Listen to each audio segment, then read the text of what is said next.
à tous. Donc ici, je vais vous présenter la correction du premier exercice d'application sur travail et énergie, en l'occurrence l'exercice sur le skater. Donc pareil, si on regarde un petit peu la démarche, ici elle nous est un petit peu prémâchée dans l'exercice, mais somme toute est-il, on va essayer de voir ça ensemble. Donc la première question consiste à définir le système d'études et le référentiel. Donc ça c'est un grand classique, définir le système d'études. Donc ici le système d'études c'est le skater et le référentiel c'est un référentiel terrestre supposé galiléen. Au niveau de la démarche, ça va correspondre à l'étape 2 où on nous demande de montrer ici directement la vitesse au point B donnée par l'expression suivante. Alors pour faire cela, on regarde un petit peu la démarche, le principe de fonctionnement de l'énergie ou d'une résolution par l'énergie, consiste dans un premier temps à se placer en un point A, ou point de départ, ou un point A, et donner l'expression de l'énergie mécanique. Donc ici l'expression de l'énergie mécanique, c'est EPPA plus ECA. Alors il n'y aura pas d'énergie potentielle, parce que c'est pas une particule chargée, c'est un skater, et jusqu'à preuve du contraire, il ne possède pas de charge. À la suite de ça, on remplace EPPA par son expression, ECA par son expression, et dans l'énoncé, on nous dit qu'il quitte la rampe sans vitesse initiale. Donc du coup, ça veut dire que sa vitesse est nulle. Du coup, l'énergie cinétique vaut 0. Et l'énergie mécanique, dans ces cas-là, se simplifie et devient égale à mgza. Maintenant qu'on a compris le principe pour le point A, on recommence pour le point B. On fait la même chose, sauf qu'on se place au point B. Donc c'est mgzb plus 1 demi de mvb carré, qui correspond à l'énergie potentielle de pesanteur du point B, et l'énergie cinétique du point B. Continuons tout ça, et on est parti pour utiliser la conservation de l'énergie mécanique. Donc l'énergie mécanique est conservée car il n'y a pas de frottement.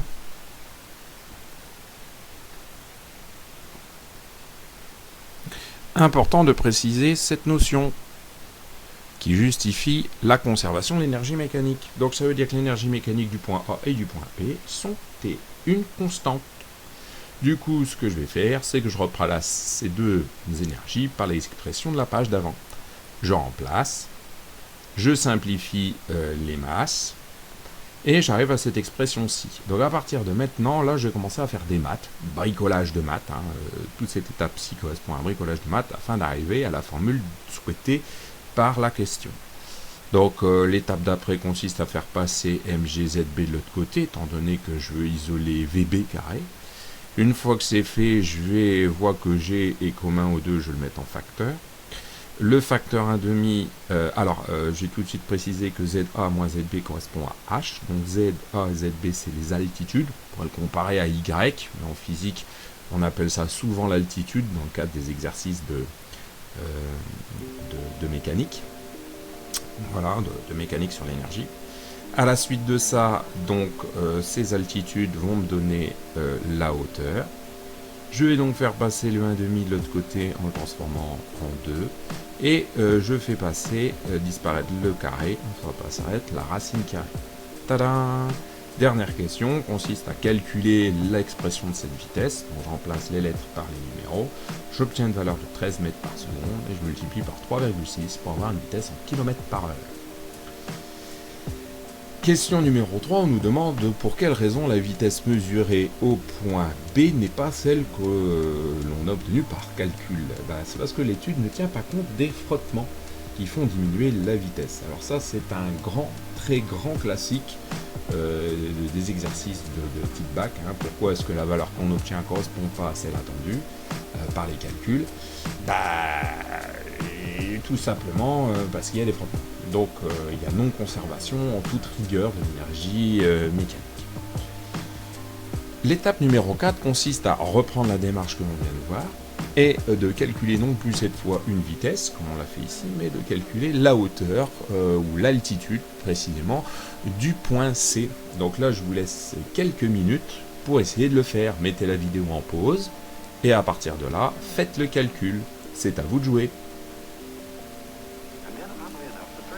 Allons-y, on va regarder la correction de la question 4. Ce qu'on va faire, c'est qu'on va se placer uniquement au point C. On va donner rebelote l'expression d'énergie mécanique au point C, EPPC plus ECC, on remplace par l'expression et on trouve ceci.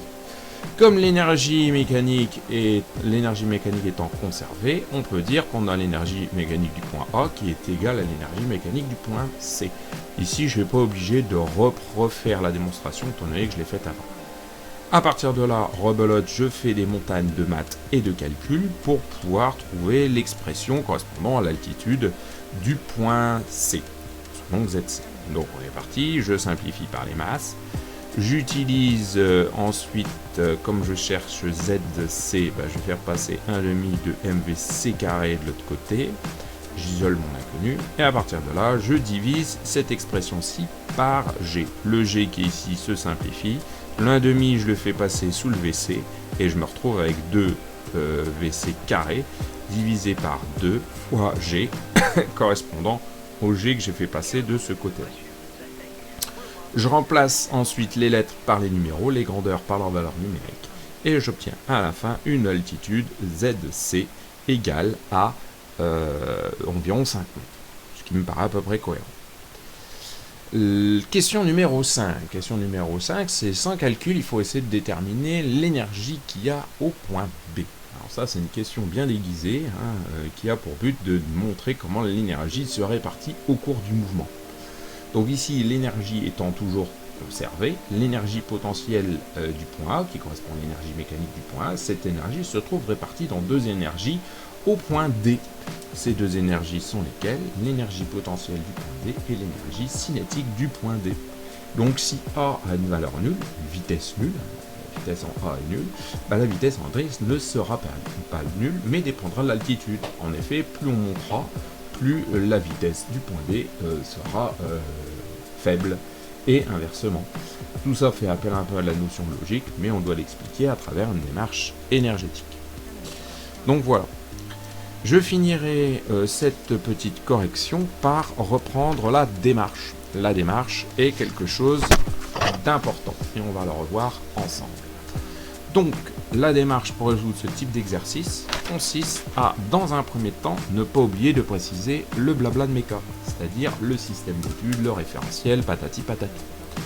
Ensuite, de déterminer l'expression de l'énergie mécanique à un point, un premier point, qu'on pourrait appeler un point de départ. Recommencer de déterminer l'expression de l'énergie mécanique sur un second point qu'on pourrait qualifier point d'arrivée, point B.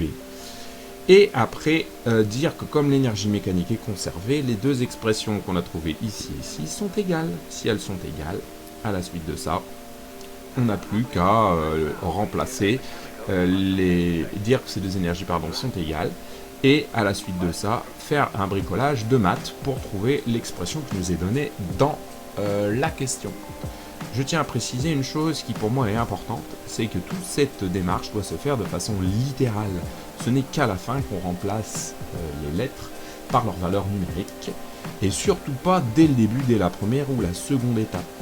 Tout simplement, pourquoi? Parce que ce qui va se passer, c'est que souvent vous allez avoir des grandeurs qui se simplifient. Donc, comme il y aura des grandeurs des lettres, si vous préférez, qui disparaissent, ça évite soit de chercher la donnée dans l'énoncé et qu'elle n'existe pas, soit également de se retrouver avec une grandeur qui ne sert à rien dans un calcul qui arrivera quelque temps plus tard. L'autre chose que j'ai constaté, c'est que pas mal de mes élèves risquent de faire des erreurs de calcul sur la première étape, calcul numérique.